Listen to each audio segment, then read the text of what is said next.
How long does it take to get jacked? And, you know, without taking anything? It's hard to say because honestly, it changes very much between people. I have been totally a guy who says like, you know, don't think about genetics and stuff, but at least for this, let's just talk, right? I'm not saying that you should be sat here and upset saying your genetics are bad, because either way, you're gonna get to the same point. But I have actually seen in my own eyes some people who have got seemingly good genetics or testosterone, whatever it is, and they make progress incredibly fast. I'm talking literally 6 months of a guy with like pretty good genetics. He builds a more attractive physique than a guy who's put it in 3 years. I'd say by around 2 to 3 years, you should be that muscular guy. 2 to 3 years. If you're not seen as like the muscular guy, if you don't have like a good amount of muscle where like people are like, whoa, like, you know, if you're like flexing, someone will be like, whoa, like, it means you've been doing something totally wrong. And you need to accept this. There's 2 big mistakes that I made that honestly have slowed my progress down by about 2 to 3 years. And it probably is doing it to you because like no one actually like made this so clear to me. Number 1, cutting too much, losing too much body weight and like wanting to like, you know, be on a calorie deficit, wanting to be lean. To begin with, you need to bulk. It's the whole point of like bodybuilding, of building muscle, is that you should bulk, you should eat more calories, good calories, not bullshit, but like, you know, not fucking pancakes, but like fucking chicken and rice and stuff. You need to eat more calories of that to gain weight. You're probably not making muscle in a calorie deficit, honestly. Like pushing, progressive overload, getting an extra rep or an extra increase in weight is so difficult, even on a bulk, never mind on a calorie deficit. I wasted so many years of my life just trying to get like lean before I even had the muscle to,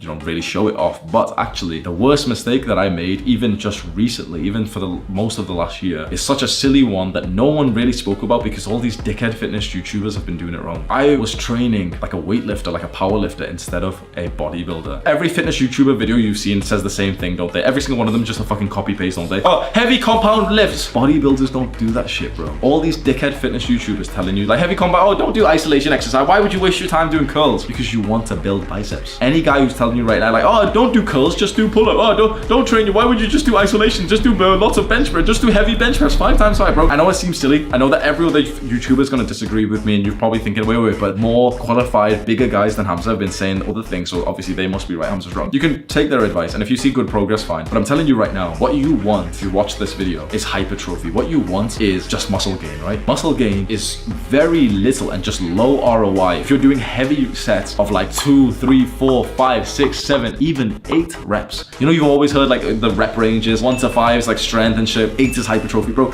I found you'll get the best gains of your life if you do more than 10 reps. 10 to like 15, 10 to 20 is the best range for building muscle because it's light enough that you really get the fucking good squeeze. If all these guys saying, oh yeah, do heavy squats, just do 5 times 5, do 3 rep squats, bro, you're not gonna build much muscle from that. It's entirely fatiguing. You're more likely to get injuries, which if you've got good form, fine, you'll avoid. But like, you know, over an entire year of training, if you're lifting 3 reps or 5 reps, you probably are gonna get one kind of injury. If you're doing bodybuilder training, probably not. You know, there's this culture online like, oh, you're not really training if you're not doing heavy weights. Tell those same fat powerlifters to do a 15 rep set of squats. Go on. If you think you're disciplined, bro, you think you're disciplined because you can lift heavy weights, you can do a 1 rep deadlift, bro. Doing a 1 rep isn't actually hard because you can just hit it. Do you know what I mean? You hit it or you don't hit it. It's simple, right? It's not actually that difficult. You know what's actually difficult? Go and do a 30 reps. If you want to train your discipline, go and do a 20 to 30 rep set of something. And now let's see how disciplined your mind actually is. Do 1 set of 30 reps of lateral raises of light weights till the point that you're fucking like weirdly fucking like shaking like this. And you'll realize that all those like heavy weight sets that you did were just fucking cool. If I could go back now, I'd tell younger Hamza, you're a bodybuilder, not a weightlifter. Do not watch any of these dickheads online that are telling you heavy compound lifts. I tell him lift within the 10 to 20 rep range for every exercise, including compound. Like you should do some, you know, big compound movements, squat and bench and stuff. That's still nice, of course, but don't do them for 3 reps. Don't do them. You don't need to like increase your strength if you're a bodybuilder. It doesn't, like, there's no need. If you just care about, you know, lifting the weight and it's kind of fun, fair enough. But if you are here today because you want to be like a mini bodybuilder, you don't want to be a massive steroid one, but you know, you just want to build a good physique. You don't need to be strong for it because strength and muscle are 2 different things. There's been studies to show they are correlated. Yeah, of course they are. But correlation does not mean causation. Training in the 5 rep range is not going to build anywhere near as much muscle as training in the 10 to 15 rep range. Simple as that.